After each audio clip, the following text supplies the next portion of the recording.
लोग आज कहते हैं ना, लोग आज कहते हैं कि जॉर्ज सोरोस आज इस देश में जो है सरकार गिराने की कोशिश कर रहा है। हां, क्योंकि उसको सरकार गिरानी है। लेकिन जॉर्ज सोरोस, जब भारत के अंदर जॉर्ज सोरोस के इशारों पर चलने वाली सरकार थी, तब जॉर्ज सोरोस क्या कर रहा था यह भी जान लीजिए। यह आपको पता होना चाहिए। तब जॉर्ज सोरोस क्या करता था जब भारत में यूपीए की सरकार थी। आपको कुछ तथ्य मैं जल्दी से बता देता हूं। भारत के अंदर साल 2011 में कम्युनल वायलेंस बिल नाम का एक कानून ड्राफ्ट किया गया था।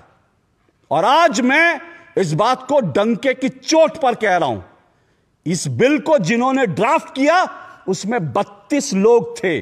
और वो 32 लोग चुने हुए नेता नहीं थे, वो 32 लोग जॉर्ज सोरोस के पिट्ठू थे, जिन्होंने कम्युनल वायलेंस बिल को ड्राफ्ट किया था। जो सोनिया गांधी की जो एक कुंडली थी, उनकी जो मंडली थी, उस मंडली ने ड्राफ्ट किया था कम्युनल वायलेंस बिल। और जानते हैं उस कम्युनल वायलेंस बिल में क्या था? उस कम्युनल वायलेंस बिल में यह था कि जो भी दंगा भारत में होगा उसके लिए हिंदू दोषी माने जाएंगे। अगर किसी हिंदू महिला का होता है तो फिर उसको नहीं माना जाएगा। अगर किसी महिला का होता है तो वो जो है हिंदू उसके लिए दोषी माना जाएगा। उस बिल में यह था कि अगर कोई दंगा होता है तो जो है की बात जो है सिर्फ जज सुनेगा, हिंदू जज सुन भी नहीं सकता। उस प्रस्तावित कानून में यह था कि अगर दंगा होता है और अगर एक कह देता है कि फलाना हिंदू दोषी है तो उसके खिलाफ तुरंत एफआईआर होगी और उसको जेल में डाल दिया जाएगा। और उस हिंदू को साबित करना है कि वो निर्दोष था।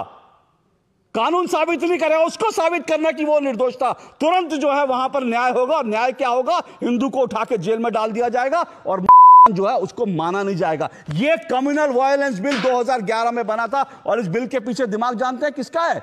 इस बिल के पीछे उन 32 लोगों का दिमाग था जो जॉर्ज सोरोस के थे। सोनिया गांधी टॉप पे थी और इस बिल बनाने वालों में हर्ष मंदार शामिल था। और वह हर्ष मंदार कौन है? वो जॉर्ज सोरोस का आदमी है। ये वही हर्ष मंदार है दिल्ली में, दिल्ली के अंदर जिसके जो चिल्ड्रंस होम थे उस पर छापा पड़ा था, उसमें छोटे छोटे बच्चों का कन्वर्जन हो रहा था। आज भी वो केस चल रहा है। ये था जॉर्ज सोरोस का पूरा। और इसीलिए इस जॉर्ज सोरोस के इशारे पर राहुल गांधी कहते हैं हिंदू हिंसक होता है, संसद के अंदर कहते हैं हिंदू हिंसक होता है, क्योंकि जॉर्ज सोरोस ने को हर दंगे का जिम्मेदार ठहराने की उसने पटकथा लिख दी थी, जिस पर दस्तखत सोनिया गांधी के थे, जिस पर दस्तखत डॉक्टर मनमोहन सिंह के थे। और सुनना चाहते हैं डॉक्टर मनमोहन सिंह के दस्तखत क्यों थे? मेरे हाथ में एक तस्वीर है, ये डॉक्टर मनमोहन सिंह की बेटी की तस्वीर है। और ये ओपन सोसाइटी के, मैंने उससे उसकी ओपन सोसाइटी के जो उसका जो वेबसाइट है वहां से है।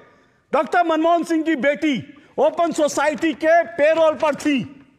समझिए, अगर हिंदू अब भी नहीं समझना चाहता, अगर इस देश में लोगों की अब भी आंखें नहीं खुली हैं, तो फिर इस देश का जो होगा वो आप लोग। मनमोहन सिंह की बेटी सोनिया गांधी, राहुल गांधी हिंदुओं को हिंसक ठहराने की, हिंदुओं को दंगाई ठहराने की जो साजिश 2011 से रच रहे थे भारत के खिलाफ, भारत के हिंदुओं के खिलाफ, वो साजिश क्या थी? किसने रची थी साजिश? वो तो भला वो कानून पारित नहीं हो पाया क्योंकि देश में विरोध हुआ, वरना हिंदुओं को इस देश में कोई उंगली उठाता, हिंदुओं को जेल में भेज दिया था, तुम दंगाई हो। ये जॉर्ज सोरोस के इशारे पर क्या क्या हो रहा था, ये तब से हो रहा था। और कश्मीर को लेकर मैं बता चुका हूं, सियाचिन पाकिस्तान को सौंपने की तैयारी थी। क्या इसके बाद भी कुछ बचता है?